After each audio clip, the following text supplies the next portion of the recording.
এমন একটা সময় ছিল আল্লামা দেলোয়ার হোসেন সাইদী রহমতুল্লাহের নাম নেওয়া যাইতো না, যার তফসির শুনে বিভিন্ন গোত্রের মানুষ, ধর্মপ্রাণ মুসলমানেরা পঙ্গপালের মতন আকাশ চুম্বী জনপ্রিয়তা ঠিক রেখে তার কোরআনের আলোচনা শুনতো।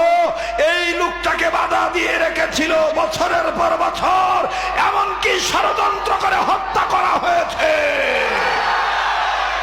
শুধু তাই নয়, মুফতি মোহাম্মদ ফজলুল হক আমিনী রহমতুল্লাহি আলাইহি, যার গর্জনে বাতিল ফেরকার মসনদ কম্পন ছুটে যেত, এই লোকটাকেও গৃহবন্দী করে রাখা হয়েছে।